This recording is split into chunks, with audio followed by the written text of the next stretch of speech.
បងអេវ៉ាន់បងខ្ញុំបានរៀបចំជូនបងហើយណាបងណាបាទជំរាបសួរមកទាំងអស់គ្នាថ្ងៃហ្នឹងគឺបានមកថ្មីមួយនៅខេត្តហ្នឹងបងប្អូនណាគាត់តំតែបើកការ៉ាស់ថ្មីហើយក៏បើកនៅកន្លែងលក់ដូរថ្មីអញ្ចឹងហើយថ្ងៃហ្នឹងគាត់ក៏បានពេញចិត្តជាមួយនឹង page របស់ខ្ញុំក្នុងការ order ប្រភេទអប់មួយឈុតធំតែម្ដងអានេះរៀបជូនគាត់លក្ខណៈហៅថាគាត់លក់បោះដុំដំបងអញ្ចឹងណាហ្នឹងហើយអញ្ចឹងនៅក្នុងឱកាសហ្នឹងដែរសូមបង្ហាញដល់បងប្អូនបន្តិចអានេះគឺជាទឹកអប់ម៉ាក់ពេជ្របាទមកកត់ណាបងប្អូនមកកត់គាត់រៀបយកកន្លះឡូ Candy original យើងមាន2ក្លិនពណ៌សហើយជាមួយនឹងពណ៌ខ្មៅអាពណ៌សសម្រាប់ពុនឡានអាពណ៌ខ្មៅសម្រាប់អ្នកធម្មតាក៏អបសតុនហើយជាមួយនឹងពេជ្របាទអបពេជ្រនេះគេហៅថាអបពេជ្រហ្នឹងដោយសារ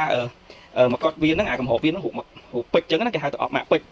ហើយជាមួយនឹងប៉ុក2ចំនួន6ក្លិនណាបងប្អូនណាហើយជាមួយនឹងក្បាលសេះគាត់យកអាសេរីមុនហ្នឹងគឺចំនួន4ក្លិនហើយយកអាសេរីថ្មីគឺ2ក្លិនក្រូចលាយកា lavender ហើយជាមួយនឹងក្រូចលាយជាមួយនឹងក្រូចផ្អែមផ្កាស្បៃរឿងអញ្ចឹងណាគាត់ដាក់រៀបទៅមួយឈុតលើសពីហ្នឹងទៀតគាត់ order ជាមួយនឹង gel Jolly ដែលជាប្រភេទ gel មួយដែលមានក្លិនប្រហែលសតុន gel ច្រើនប្រើបានយូរចំណុះពេញគឺមាន5ក្លិនគឺក្រូចផ្អែមម្នាស់ម្លិះហើយមួយ strawberry អញ្ចឹងសម្រាប់បងដែលមានតម្រូវការក្នុងការយកទៅលក់បោះដុំបតឬបើការ៉ាស់លាងឡានការ៉ាស់ឡាញផ្ញើឬកន្លែងលក់គ្រឿងឡានចង់រៀបឈុតដំបងដោយគាត់ចឹងអាចតាក់ទងជាមួយខ្ញុំបានខ្ញុំធានាជូនគុណភាពល្អហើយតម្លៃរបស់ខ្ញុំគឺសមរម្យជាទីបំផុតបាទអរគុណច្រើនសម្រាប់ការជឿជាក់ណាបងណារស់ស៊ីមានបាននឹងហេងលក់ដូរអាចដាច់ទាំងអស់គ្នា